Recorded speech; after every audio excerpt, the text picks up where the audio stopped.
Hello বন্ধুরা, আজকের topic Pearychand মিত্র উপন্যাসিক। তার ছদ্মনাম ছিল টেকচাঁদ ঠাকুর। তিনি জন্মগ্রহণ করেছিলেন 1813 আর মৃত্যুবরণ করেছিলেন 1883। প্যারীচাঁদ মিত্র বা টেকচাঁদ ঠাকুর 1813 এবং 1883-তে তিনি মৃত্যুবরণ করেন। রচিত আলোর ঘরের দুলাল 1858 আধুনিক বাংলা সাহিত্যের প্রথম উপন্যাসিক মর্যাদার দাবি করে থাকে।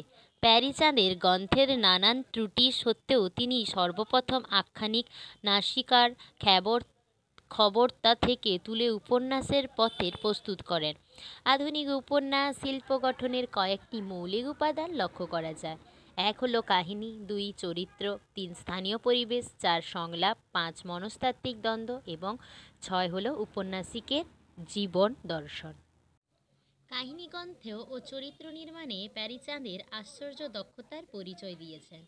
বৈধবাটির জমিদার পুত্র মতিলাল কিভাবে কুসঙ্গের মিশে নষ্ট হয়ে যায় এবং পরে দারুণ দুঃখ কষ্ট সহ্য করে আবার শপথে ফিরে আসে, এই নৈতিক তথ্য কথা এই গ্রন্থের চরিত্র হইয়াছে। বাবু মাতিলাল ও তার কুসঙ্গীরা ঠকচাঁদ বংশীরাম এর সমস্ত চিত্রের আশ্চর্য জীবন্ত হয়ে উঠেছে। বিশেষিত টকচাঁদ এর ব্যক্তি বৈশিষ্ট্য সমুজ্জ্বল। প্যারীচাঁদ সর্বাধিক এবং কৃতিত্বের এই গ্রন্থের ভাষায় বর্ণনা ও চরিত্রকে জীবন্ত করার জন্য লেখক কথ্যশিল্পকে ব্যবহার করেছেন এবং সংলাপের দ্বারা নাটকীয় বৈচিত্র্য সৃষ্টি করেছেন। তথাপি উপন্যাসের অন্যান্য অঙ্গুক বিচারে আলোর ঘরের দুলাল খাঁটি উপন্যাসের মর্যাদা অর্জন করতে পারেন না। তার উপন্যাসের মম হৃদয়ের গোপনতা তম প্রদেশের চিত্র নেই। জটিল বিচিত্র গ্রন্থবাদী জীবন স্বাভাবিক পর্ণশয় আখ্যান তুলে ধরার মতো গভীর উপলব্ধ প্যারীচাঁদের ছিল না।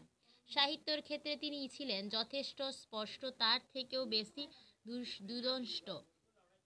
প্যারীচাঁদ মিত্র ভাষার নিদর্শন দেওয়া হলে যাতে বোঝা যায় তিনি সেই যুগের ভাষার কী নতুনত্ব সৃষ্টি করেছিলেন এবং সহজ ঝরঝরে কথ্যভঙ্গ কীভাবে আধুনিক রীতির সূত্রপাত করেছেন। শ্যামের নাগালে পেলাম না গো সয়, ওগো মরমেতে মোর রই, টক টক পাটস মিয়াজ যান, গায়রান একেবারে গান করিতেছে, টিকটক টিক কারি দেখিয়েছেন সালের গরু, চলিতে পারে না বলে লেজুক মুচকুড়িয়ে শপথ দুই মারিতেছে, একটু মেঘ হইয়াছে, একটু দুই বৃষ্টি পড়িতেছে, গরুর দুটান হান দুই করিয়া চলিয়া কখানি ছোকরা গাড়িতে পিছনে ফেলিয়া গেল, সেই ছোকরা প্রেমনারায়ণের মজুমদারের যাইতেছেন, গাড়িখানা বাতাসে দোলায়, ঘোড়া দুটো বেটে, ঘোড়ার বাপ পরীক্ষার রাজবংশের টুক, দুই দাস দুই করিয়া চলিতেছে, পটপট পটপট চাবুক পড়িতেছে, কিন্তু ক্রমক্রমে চালা বেগড়য় না,